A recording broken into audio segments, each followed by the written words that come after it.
Hello दोस्तों, आपका आज के लेक्चर में स्वागत है। आज हम बताएंगे लॉन्ग वॉवल्स के 3 वॉवल्स 1, 2, 3। तो आओ करते हैं। आपको पता है कि हम लॉन्ग वॉवल्स के 3 आ, ए, ई और शॉर्ट वॉवल्स के ए, अ, ई ये बता चुके हैं आपको। तो अभी शुरू करते हैं लॉन्ग वॉवल्स का ओ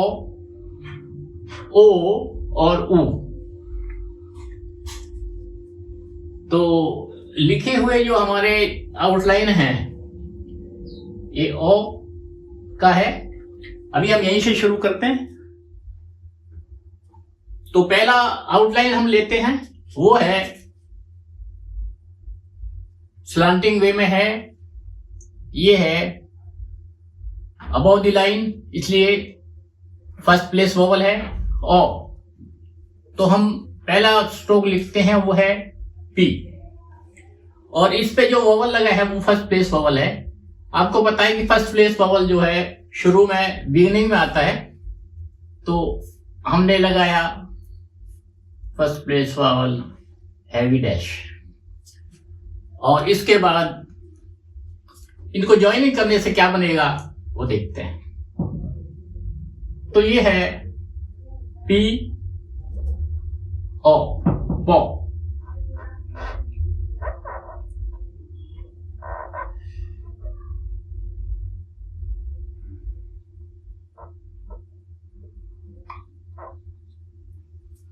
पी ओ पो। अभी नेक्स्ट वोवल लेते हैं, नेक्स्ट स्ट्रोक जिसमें आउटलाइन जो हमने बना रखी है उसको देखिए। तो फर्स्ट जो कॉन्सोनेंट है वो लाइन से ऊपर है, और इसमें लाइन से ऊपर इस तरह लिखा है, और नेक्स्ट जो इसका वोवल लगा है वो फर्स्ट प्लेस वोवल है ओ। तो आपको पता है कि फर्स्ट प्लेस वोवल बिगिनिंग में लगता है, इसलिए इसको शुरू में लगाया गया है। तो ये हो गया फर्स्ट प्लेस वोवल ओ, और उसके बाद नेक्स्ट स्ट्रोक या कॉन्सोनेंट है एल। तो ये बना P O L, pawl. PAWL ball. अभी हम नेक्स्ट आउटलाइन लेते हैं, वो भी ओ का ही एग्जाम्पल है, और वो भी टी है, स्ट्रेट स्ट्रोक है और लाइन से ऊपर लिखा है। आपको पता है कि फर्स्ट प्लेस वोवल जो लाइन से ऊपर लिखते हैं, तो ये लाइन से ऊपर लिखा है, और नेक्स्ट उसका जो फर्स्ट प्लेस वोवल है ओ, वो शुरू में स्ट्रोक के शुरुआत में या बिगिनिंग में लगता है, और वो ऐसे ही लगा हुआ है।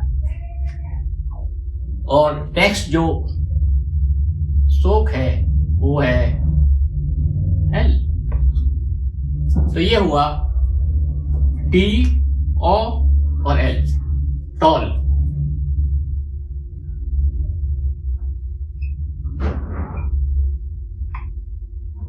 ये हुआ टॉल। अभी हम नेक्स्ट आउटलाइन लेते हैं। आपने देखा कि ये जो नेक्स्ट आउटलाइन है ये भी लाइन से ऊपर लिखी हुई है, और ये है चे, ये है चे।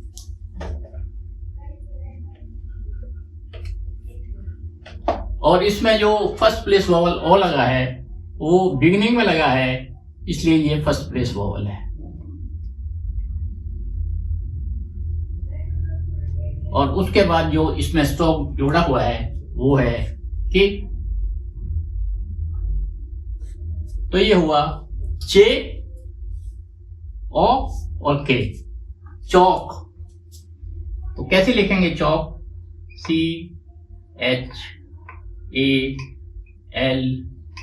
CHALK, चौक। तो इस तरह से हमारे 4 आउटलाइन हुई और इनको हमने रिकॉग्नाइज करके इंग्लिश में ट्रांसक्राइब किया। तो अभी हम नेक्स्ट वोवल ओ का एग्जाम्पल लेते हैं। ओ जो है वो सेकंड प्लेस वोवल है। तो शुरू करते हैं। हमने सबसे पहले स्ट्रोक लिखा है D. D on the line है, लाइन पर है, क्योंकि सेकंड प्लेस वोवल का स्ट्रोक लाइन पे लिखा जाता है। तो ये है डी, ये है डी। और इसमें जो वोवल लगा है वो सेकंड प्लेस वोवल है ओ, और ये हैवी डैश से बनता है। और इन दोनों को जोड़ के डी ओ, डो। तो ये इंग्लिश का स्ट्रोक हुआ DOUGH, डो।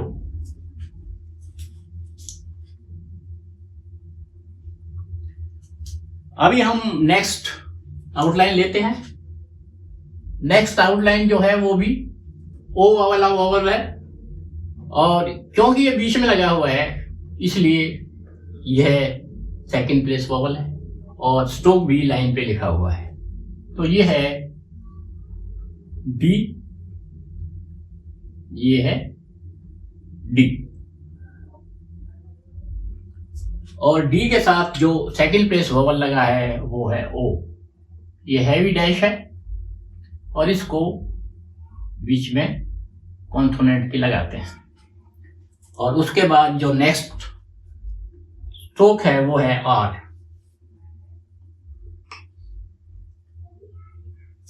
तो आर के इस तरह लिखते हैं। तो इन को जोड़ के, वोवल्स को जोड़ के और स्ट्रोक को जोड़ के जो वर्ड बना हुआ है डोर, DOO R, डोर। तो नेक्स्ट आउटलाइन लेते हैं। ये है ऑन दी लाइन है, तो सेकंड प्लेस वोवल हुआ, हैवी डैश हुआ, तो हमने इसको लाइन पे लिखा डी। ये हो गया डी।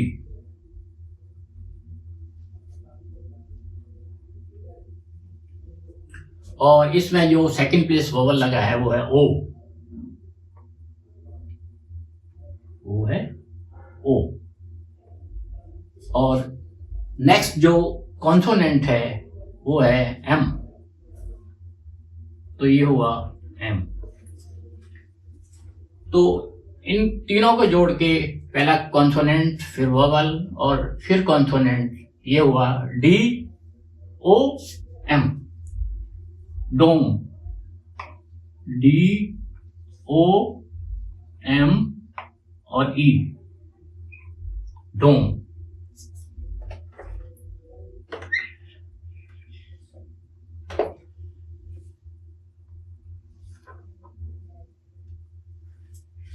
तो इस तरह से ये थर्ड आउटलाइन हो गया सेकंड प्लेस वोवल ओ का। अभी हम नेक्स्ट आउटलाइन लेते हैं। वो भी लाइन पे लिखी हुई है। तो आपको पता है कि जो लाइन पे लिखी होता है वोवल वो होता है सेकंड प्लेस, और ये वोवल है ओ। तो इश को, ये पहला कॉन्सोनेंट हुआ इश, और इश को कैसे लिखा है लाइन पर। और इसमें जो वोवल लगा है वो है सेकंड प्लेस ओ, हैवी डैश, और उसके बाद नेक्स्ट जो कॉन्सोनेंट है वो है आर। तो ये हुआ इश का श, ओ और र, आर का र, तो ये बना शोर, SHOR और E, शोर। तो इस तरह से ये हैवी डैश के, लॉन्ग वावल्स के हैवी डैश वाले जो 3 वॉवल्स थे वही हमने ट्रांसक्राइब किए। तो अभी हम लॉन्ग वॉवल्स का थर्ड वॉवल हैवी डैश का लास्ट एग्जांपल ऊ लेते हैं। तो ये थर्ड प्लेस वॉवल है, तो हमने ये स्ट्रोक लिखा थ्रू द लाइन, क्योंकि थर्ड प्लेस वॉवल है इससे इस स्ट्रोक को थ्रू द लाइन लिखा जाता है। तो ये है चे, और चे को थ्रू द लाइन लिखा हुआ है, और इसमें जो वॉवल लगा है वो है ऊ। ये है हैवी डैश,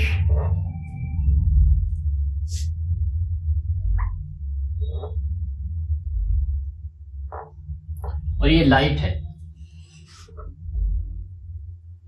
और इसको हम अलग अलग से वॉवल्स को शो करते हैं। पहले लिखेंगे क्यू, फिर ऊ लगा है स्ट्रोक हैवी डैश के लिए,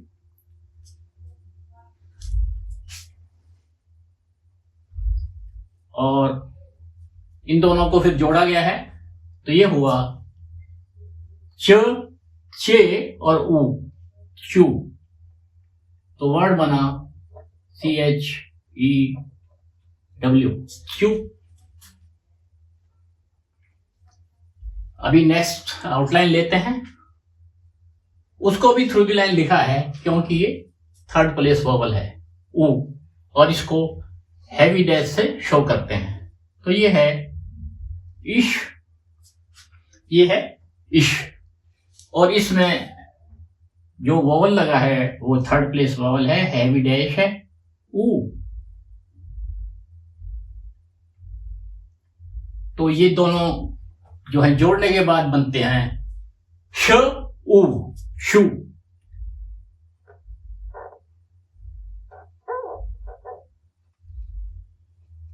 तो ये दूसरा एग्जांपल हुआ ऊ स्ट्रोक, ऊ वॉवल का, जो कि हैवी डैश से शो करते हैं और थर्ड प्लेस वॉवल है। अभी नेक्स्ट हम आउटलाइन लेते हैं, उसको भी थर्ड प्लेस होने की वजह से थ्रू द लाइन लिखा गया है। आपको पता है कि third place vowel through the line लिखा जाता है, और ये अपवार्ड स्ट्रोक है, ये अपवार्ड स्ट्रोक है, नीचे से ऊपर को लिखा जाता है। तो वॉवल यहां से शुरू होते हैं 1 2 3। तो ये जो है रे हुआ थ्रू द लाइन, और इसके साथ जो वॉवल लगा है वो है ऊ, हैवी डैश है। तो ये वर्ड बना र ऊ, ये रे है, और र में ऊ लगा तो बना रू, RUE, रू।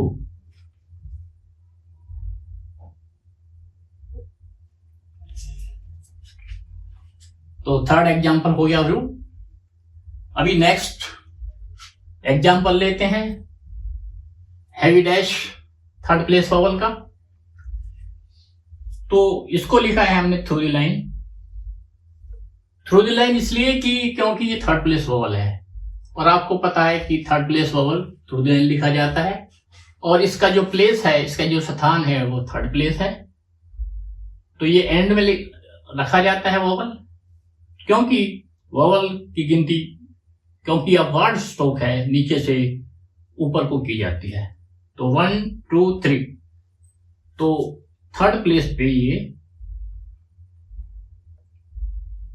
ऊ का वॉवल हैवी डैश लगी, तो ये बना ल ऊ, लू, LIEU,